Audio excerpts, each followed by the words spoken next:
Danny, we're live on Sky News. Can we grab you just quickly for a couple of questions? I'm so sorry. I know you're chatting to the cameraman there. Look, Danny, look, so good for you today in terms of BAFTA nominations. Nominated for Mr. Big Stuff, nominated for Rivals. How has this year been? I don't know what's going on at the moment. I'm just rolling with it. It is a bit odd. I'm here with Mr. Big Stuff, with this lovely little Sky show that I'm so proud of. And the fact that it's been acknowledged, I'm so proud. I'm so happy for Ryan Sampson, who wrote it. He's an incredible man, by the way. So I'm really happy to be representing that show. But, of course, we've got the Rivals lot here. I've just seen them. I'm weird. I'm in two worlds at the moment.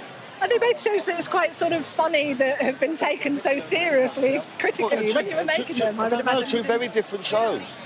So I've been around a long time. I've done a lot of work, some good, quite a lot bad, and all of a sudden I'm getting nods and acknowledged for it. I've had a good run this year, so whether I can nick this one as well, I don't know.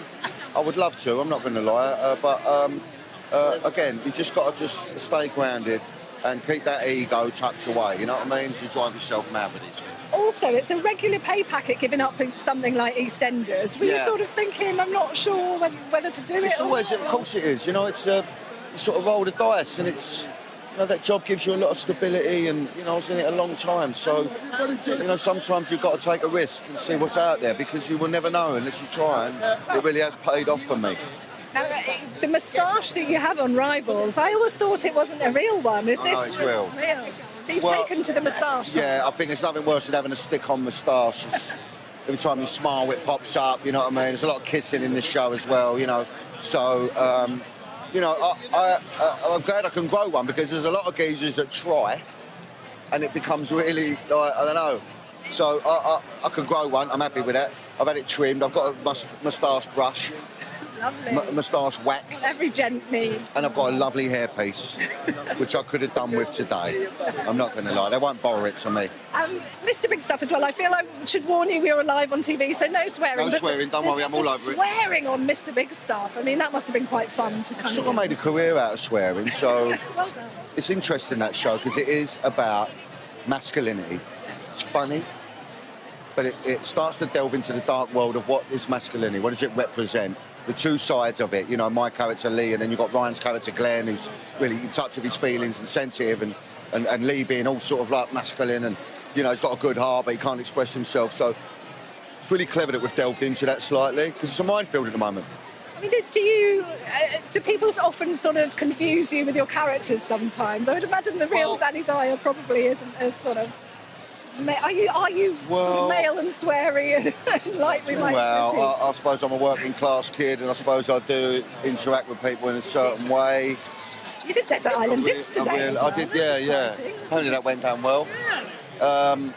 No, I would say, going back to Ryan Sampson, how brilliant he is and how versatile. That man's never done the same thing twice, which isn't something I can claim, unfortunately.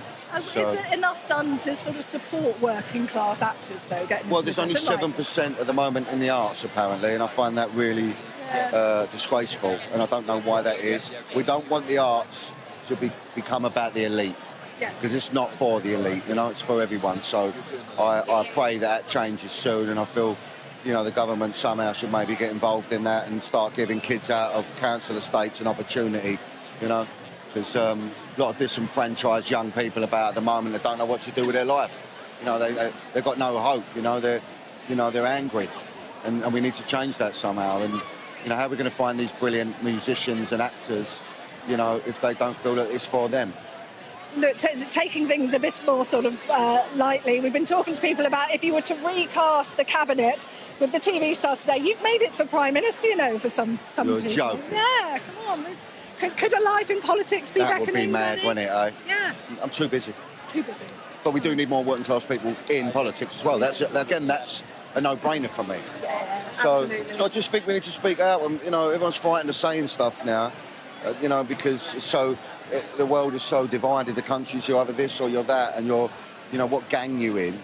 When we need to start, especially the working classes, coming together, being a force, and start looking up instead of looking down and punching down. That's what we need to start doing. That's all. thank you so much for talking to us. Best of luck Yes, I tonight. didn't swear once. Well done. This is so impressive, Danny. Well done. There you go. We've got everyone we were hoping to talk to, including the lovely Danny Dyer. Look, we'll stay tuned. We'll try and bring you some more people as they come along on the red carpet. We've got a couple of Certainly will, Katie. Thank you very much. From Mr. Indeed.